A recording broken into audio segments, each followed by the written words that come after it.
एक खूबसूरत गांव में मोहन नाम का एक गरीब आदमी रहता था जो बहुत मेहनती था। एक दिन मोहन खेतों में काम कर रहा था कि तभी खेत का मालिक आता है और गुस्से में उसे काम से निकाल देता है। सीता जो मोहन की पत्नी है, वह परेशान होकर मोहन से कहती है, मोहन, हम कब तक ऐसे ही भूखे रहेंगे? हमारे घर का चूल्हा सिर्फ 15 दिन जलता है, बाकी दिन भूखे सोना पड़ता है। मोहन ने सीता को तसल्ली दी। सीता, तुम जानती हो मैं दिन रात मेहनत करता हूँ। एक दिन हमारे अच्छे दिन जरूर आएंगे। मगर मोहन, कब तक दूसरों के खेतों में काम करते रहोगे? कोई बेहतर काम क्यों नहीं ढूंढते? मुझे सोना चांदी नहीं चाहिए, बस इतना चाहती हूँ कि हमें 2 वक्त का खाना मिल सके। मोहन ने वादा किया। ठीक है सीता, आज से मैं कोई और काम ढूंढने निकलूंगा।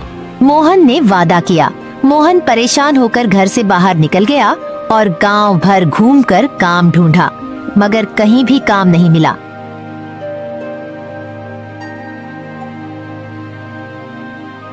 आखिर में वह मुखिया के पास गया। मुखिया एक अच्छा आदमी था। मोहन ने मुखिया को सारी स्थिति बताई और कहा, मैं गरीब हूँ, मुझे कोई काम नहीं देता, लेकिन मैं बहुत मेहनती हूँ, दिल लगाकर काम करूँगा। मोहन, मैं जानता हूँ कि तुम बहुत मेहनती हो। मुझे तुम्हारे जैसे आदमी की ही जरूरत थी। तुम मेरे सब्जी के खेत पर काम करो। तुम्हारे बुरे दिन अब खत्म हो गए। शुक्रिया मुखिया जी, मैं ईमानदारी से काम करूंगा। मोहन ने शुक्रिया अदा किया और काम शुरू कर दिया।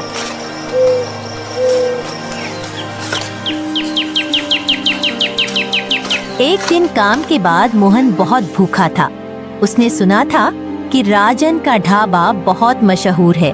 गया और बोला, भाई मुझे तूर दाल, देसी घी वाली रोटी और चावल दे दो, बहुत भूख लग रही है।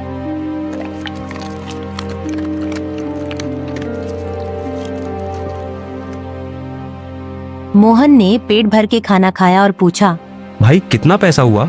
कालू जो ढाबे का नौकर था बोला, तुमने तूर दाल, देसी घी वाली रोटी और चावल खाया है, तुम्हें इतना पैसा देना होगा। ये क्या मजाक है? ये कोई 5 स्टार होटल है क्या? इतना महंगा खाना तो शहरों में भी नहीं मिलता। कालू ने राजन को बुलाया। राजन गुस्से से आया और बोला, जब तुम्हारे पास पैसा नहीं था तो यह खाना क्यों खाया? मेरे पास अब भी पैसा नहीं है, ये थोड़ा पैसा रख लो, बाकी मैं धीरे धीरे चुका दूंगा। यहाँ सिर्फ पैसों से खाना मिलता है, गरीबों की कोई इज्जत नहीं होती। तुम जैसे लोग सिर्फ भीख मांगने लायक है। राजन ने गुस्सा करते हुए मोहन को बेइज्जत किया और जोर से धक्का दिया। मोहन रोते हुए अपने घर गया। सीता ने उसकी हालत देखी तो परेशान होकर बोली, मोहन, तुम परेशान क्यों हो? तुम्हें किसी ने कुछ कहा है क्या? राजन और विजय ने मुझे बातें सुनाई, सिर्फ इसीलिए क्योंकि मैं उनका महंगा खाना अफोर्ड नहीं कर सका। मेरी यह गरीबी मुझे जगह जगह जलील करवाती है। मोहन, मैं चुप नहीं बैठूंगी। हम मुखिया के पास उनकी शिकायत लेकर जरूर जाएंगे।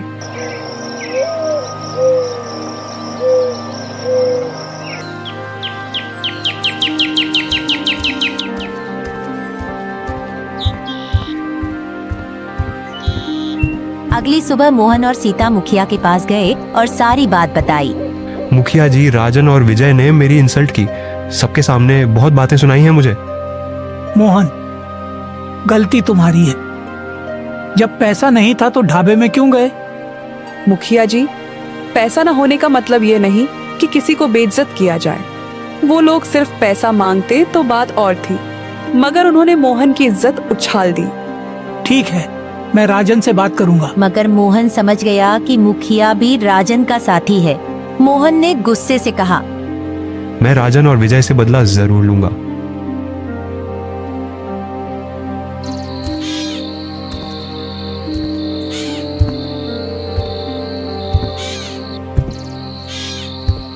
रात को मोहन गुस्से में जंगल की तरफ चला गया।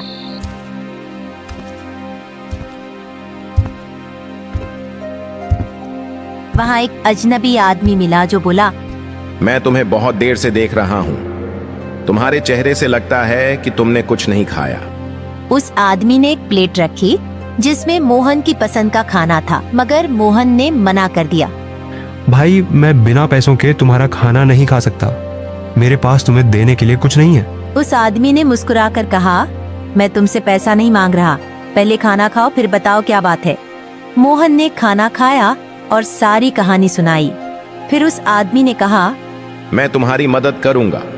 यह एक जादू की थाली है। इसके सामने जो भी खाने का नाम लोगे वह इसमें आ जाएगा।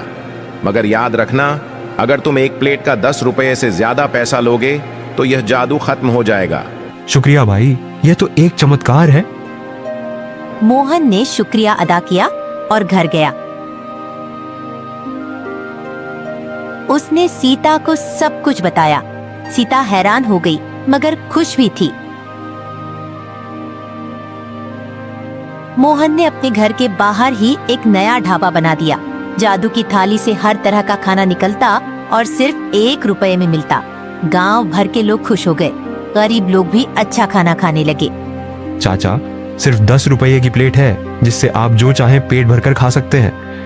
हमारे ढाबे का अपने दोस्तों और रिश्तेदारों को जरूर बताइएगा।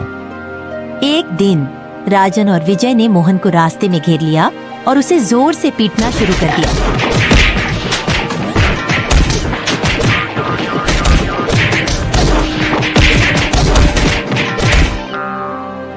दर्द से कराहते हुए मोहन ने सब कुछ बता दिया। राजन और विजय ने सोचा कि वे जादू की थाली से सोना, चांदी और पैसा निकलवा लेंगे। मगर जब उन्होंने प्लेट के सामने माल और पैसा मांगा तो कुछ भी नहीं निकला। विजय बोला, लगता है ये सिर्फ मोहन की बात सुनती है। यह देखकर राजन और विजय परेशान हो गए। राजन ने कहा, अगर मोहन का ढाबा चलता रहा तो हमारा ढाबा बंद हो जाएगा। दोनों ने मोहन की तफ्तीश शुरू की मगर कुछ समझ नहीं आया। दोनों ने एक और चाल चली। हम मोहन के खाने में जहर मिला देते हैं, फिर उसका ढाबा बंद हो जाएगा। अगली सुबह दोनों ने मोहन की जादू की थाली में जहर मिलाने का प्लान बनाया। मगर इससे पहले कि वे जहर मिलाते, मुखिया पुलिस लेकर आ गया और दोनों को गिरफ्तार करवा दिया।